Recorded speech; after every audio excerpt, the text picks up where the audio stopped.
Hello grade 10, we're going to do the next exercise. So here it is, and there it is. Question 3.1.1, we have a spin edit, SED num, LBL num 1, LBL num 2, 3.1.1. It says write code that user number integer spin edit component. When the button is clicked, input box must be displayed for a second number.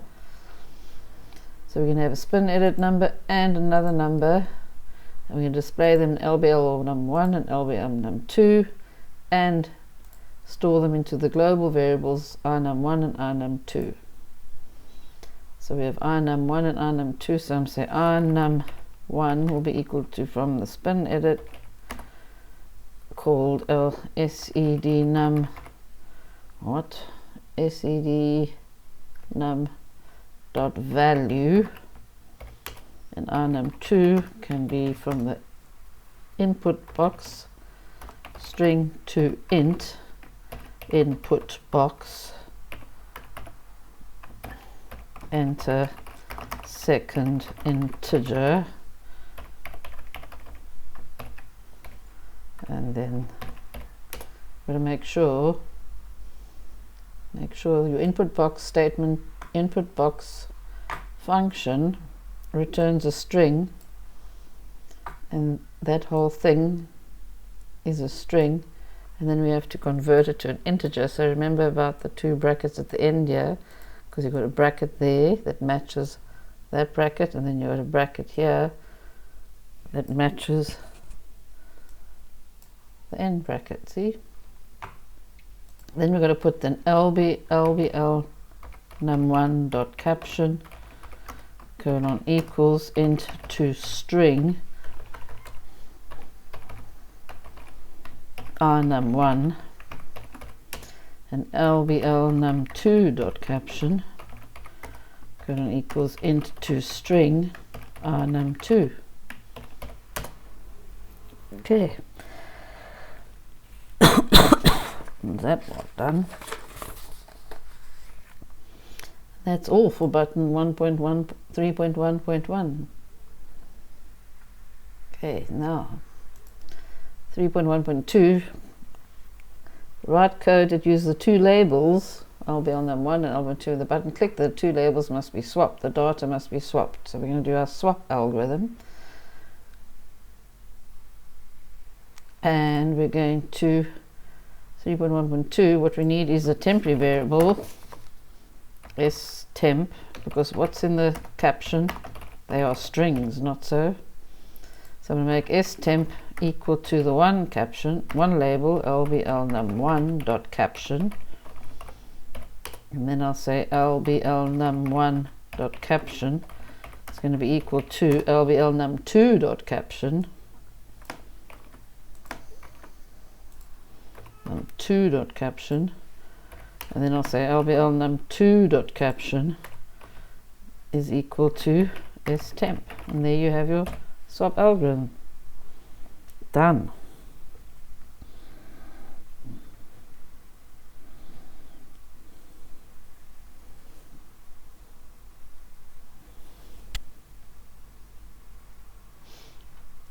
Okay, now 3.1.3. Write code that uses the information of the two labels LBL num1 and num2. When this is clicked, the two labels are compared and the largest number is displayed in the memo component. This largest number must be saved in the global variable to be used in 3.1.4.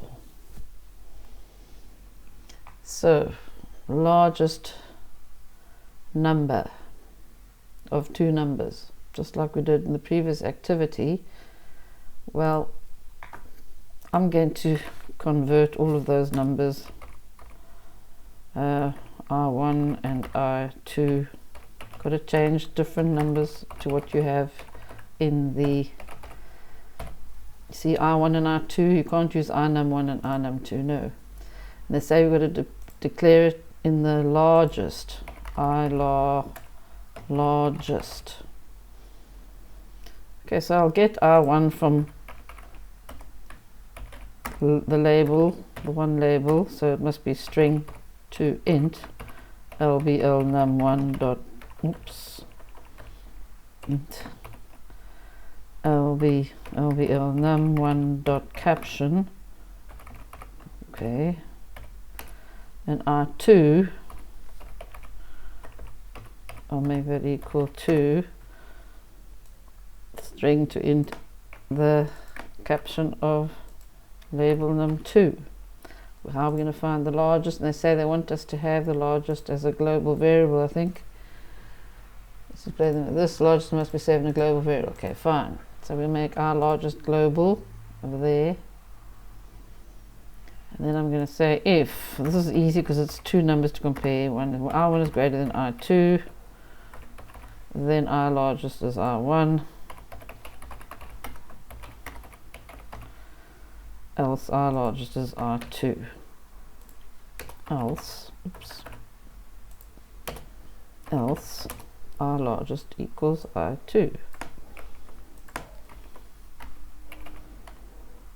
So there's our largest there. Okay, they're not worrying, they didn't ask us to write code if they're equal to each other, so don't worry about it. Now, 3.1.4, write code that uses the global variable holds the largest number. When the button is clicked, the largest number is valid and whether it is an even or odd. So we've got to find out if our largest is even or odd. And that's also quite easy, because even numbers are divisible by 2 without any remainder, aren't they? So if we use our mod to find if there's a remainder after dividing by 2, then we can find out if it's odd. If there's a remainder after dividing by 2, then it's odd, otherwise it'll be even.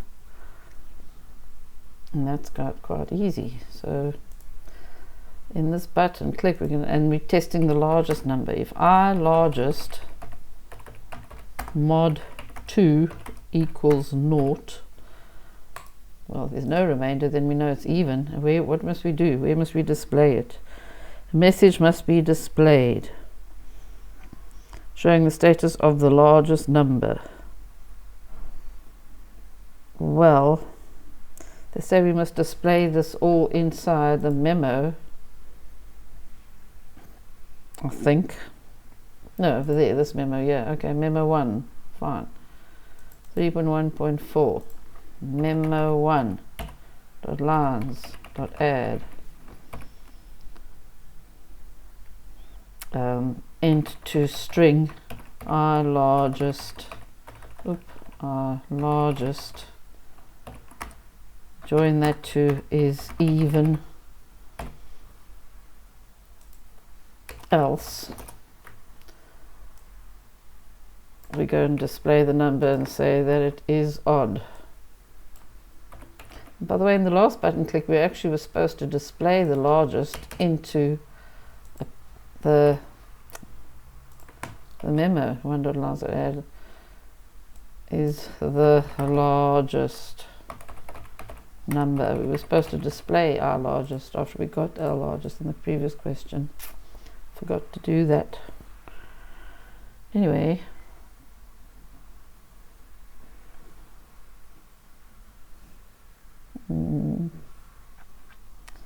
right, now we're going to do 3.2.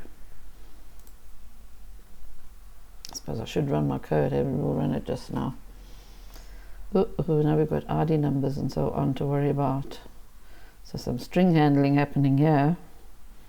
This is a difficult one. Let's run our program before we do the difficult one. Make sure everything else is working. So we're going to choose a number there, click the button, find another number, click OK, then click that button to swap them, and this button to say 9 is the largest and 9 is odd. There you go, works fine. Don't forget to do file save all whenever you're running your code in your tests and exams. Right, next question. So you have an ID number, it's got a format. The first 6 is the date of birth, and you have a character for whether it's male or female. Then you have three numbers for the date of birth combination. Then you have the fourth, another number for the citizenship. If it's 1, it's South Africa. If it's 0, it's oh no, South Africa is 0 and 1 is for other. That's character number 11, character number 7. They're telling you which character to worry about there. And then A to Z, we don't have to worry about those. So extract the date of birth, gender, and citizenship. So let's do that. And then you use it as strings. Remember, ID numbers are strings. S, DOB, S, gender, S, citizen. And then what about the thing? SID, the whole string itself. And where are we going to get SID from? SID is going to come from, where? Oh, ID number entered. How are they going to enter an ID number? Input box. All right. So an input box, we're going to put this in our input box. Caption, and we're going to say SID, enter third digit, and then give them place. So we're going to say SID equals input box. The first words were, that's our caption, SARD. Second parameter is enter 13-digit ID, and the third parameter is the actual ID number itself. So they want us to enter that number. So I'm going to put that in as my third part. So you can see we've got 3 strings in our input box, and at this point we've filled all of them up with items that they said we must. And then we just have to check if it's 13 digits. If it's not 13, it must be displayed, and write code to exit. So we're going to ask if length of SRD is not equal to 13, then we're going to show a message.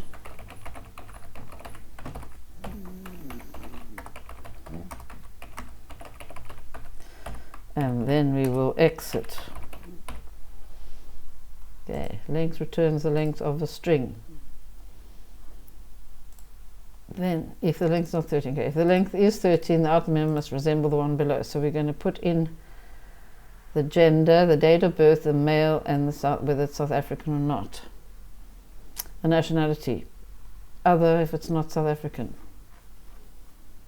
So we'll do that. The label named LBLRD must be entered. So how are we going to get the date of birth? SDOB is going to equal to copy from SRD starting at 1, and we're going to copy 6 digits. But the problem is we have to go and put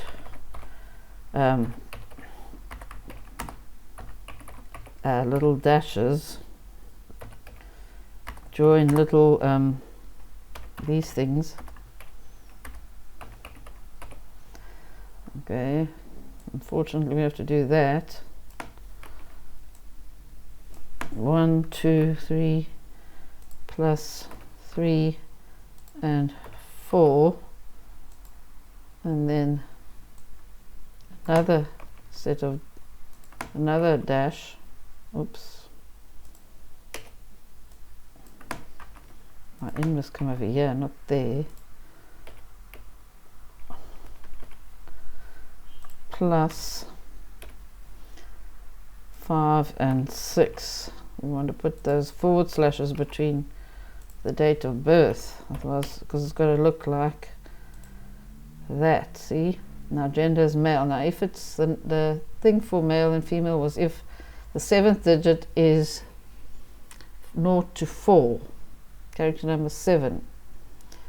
So I'm going to use a case structure. We've got 0 to 4 is female and 5 to 9. So I'm going to convert my character number case SRD character number 7 of 0, 4, and what's the other one? 5, 7. So 0 to 4 is female, 5 to 9. 5 to 9. Take note how, because it's a character, so we can use characters in case, Take note how I put them in single inverted commas and those two dots there.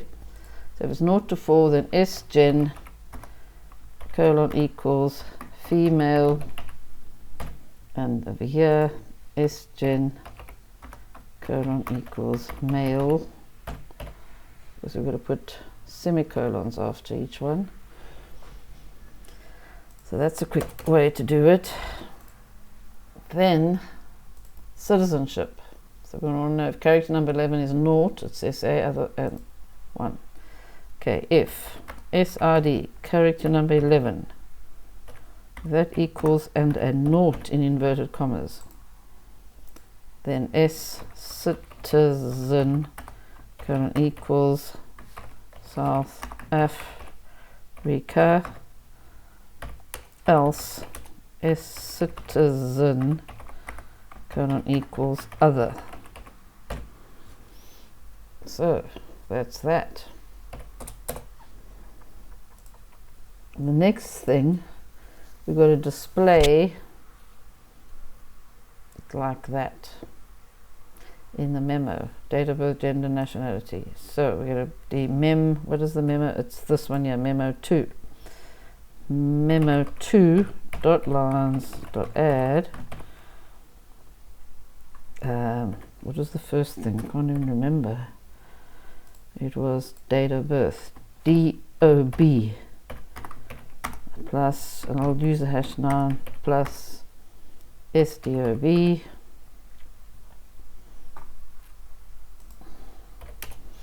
and then the two lines dot add. We want to say the gender plus hash 9. It's just a tab stop SGen, and then we want to display nationality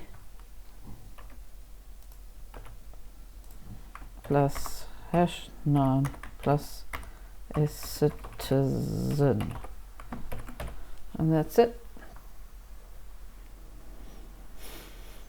Yeah, it's not so easy here. Right, SGen, where's my SGen? Oh, SGen, okay, I used SGen all the time. Fine, variables SGen.